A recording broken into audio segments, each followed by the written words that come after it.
Hidup di dunia modern seperti sekarang, ketergantungan kita pada sumber daya listrik memang tidak terelakkan.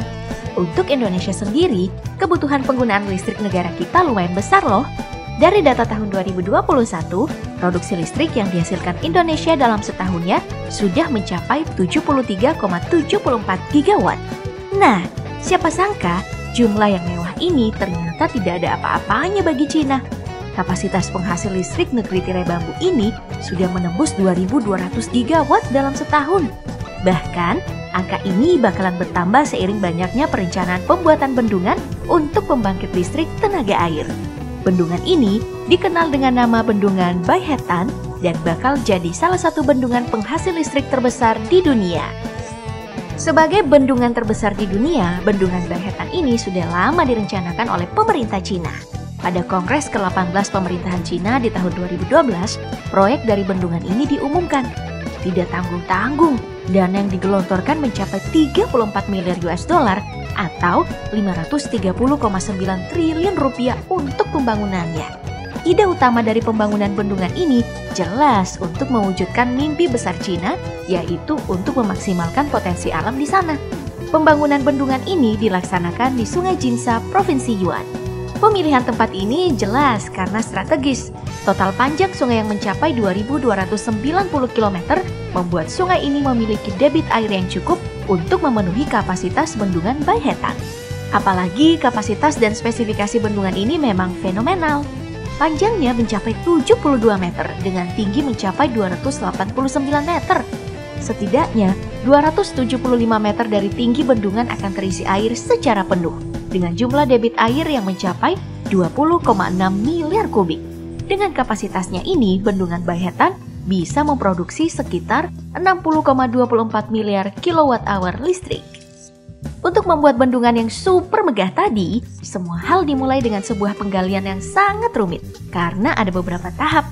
Tahap pertama adalah membuat terowongan pengalihan untuk arus dari sungai. Hal ini dilakukan agar tempat pengerjaan dari bendungan bisa dikosongkan dari air dan melancarkan pekerjaan bendungan. Biasanya pembuatan terowongan ini melibatkan peledak untuk memudahkan pekerjaan. Hal ini bakal terus dilakukan hingga ujung terowongan. Nah, untuk memperkuat terowongan ini, tiap inci dari bangunan bakal dibeton supaya mampu menahan debit air dari Sungai Jinsa. Setelah penggalian terowongan untuk mengalihkan arus sungai, pembangunan bendungan pun akan terus dilanjutkan. Sekarang penggalian dilakukan di pinggiran sisi dari bendungan.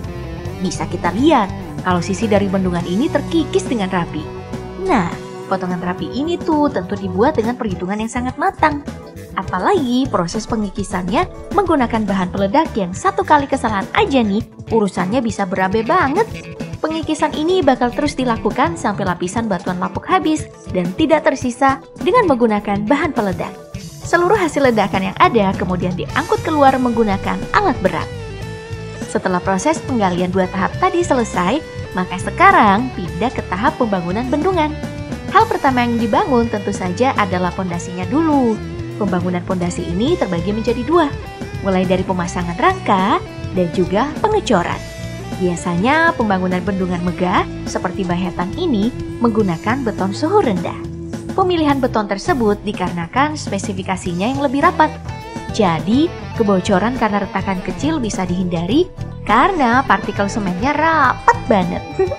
Keberadaan beton suhu rendah ini emang menjadi salah satu pengembangan terbaik di dunia konstruksi. Ya, karena bisa kita bayangin kalau bendungan raksasa punya retakan kecil, jelas bendungan bisa hancur dan mencelakakan banyak orang. Kalau pondasinya udah selesai, kita pindah ke bangunan utamanya untuk membuat bendungan beton ini merekat kuat di kedua sisi daratan. Pertama-tama, kedua sisinya dijebol dulu sedikit miring. Nah, nantinya jebolan di dinding daratan ini bakal jadi penjepit bagi struktur bangunan utama supaya bisa menahan debit air dengan sempurna. Jika pengaitnya udah selesai, maka pembangunan bendungan bisa dimulai dengan aman. Untuk pembangunan bendungan raksasa seperti Baehetan, proses pembangunan bendungan dilakukan dengan cara mengisi blok per blok yang sudah diperhitungkan dengan matang. Cara ini emang kelihatan ribet, tapi jadi yang paling efektif karena memberikan waktu untuk tiap bloknya mengering. Kalau dibangun sekaligus, beton akan lebih mudah menyerap panas dan menimbulkan retakan yang tentu tidak diinginkan semua orang. Dari proses pembangunan rumit ini, jelas sih kalau proyek seperti bendungan didapat kontraktor abal-abal, udah pasti celakai banyak orang ya. Di badan bendungan yang telah dibuat ini bakal dipasangkan saluran pipa yang lumayan kompleks. Saluran pipa yang rumit ini memiliki banyak kegunaan. Salah satu yang paling penting tentu pipa yang mengalirkan air masuk ke dalam mesin turbin yang menjadi mesin penghasil listrik.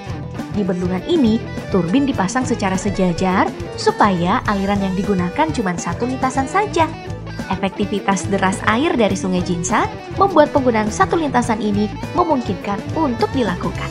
Oh iya, turbin yang digunakan untuk bendungan ini dikembangkan sendiri loh oleh Cina sebagai standar baru bendungan mereka. Katanya, kemampuan turbin ini menghasilkan listrik lebih efisien ketimbang apa yang Amerika miliki. Saingan lagi nih ceritanya. Nah, di bendungan Bahetan, setidaknya ada 16 turbin yang dipasang. Tiap satu turbin bisa menghasilkan listrik hingga 1 gigawatt. Dengan selesainya pemasangan turbin ini, maka rangkaian pembuatan bendungan Bahetan sudah selesai, mulai dari perencanaan hingga finishing. Setidaknya waktu yang dibutuhkan adalah 5 tahun, dari tahun 2012 hingga 2017. Di tahun 2021 kemarin setelah Covid mereda, terowongan penghubung Bahetan ditutup untuk mengisi bendungan dengan air. Lalu pada Mei 2021 sudah ada 2 turbin yang mulai dioperasikan.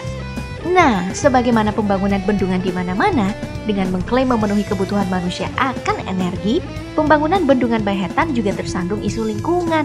Pemerhati lingkungan di Cina menganggap pemerintah di sana egois karena tetap meneruskan proyek ini.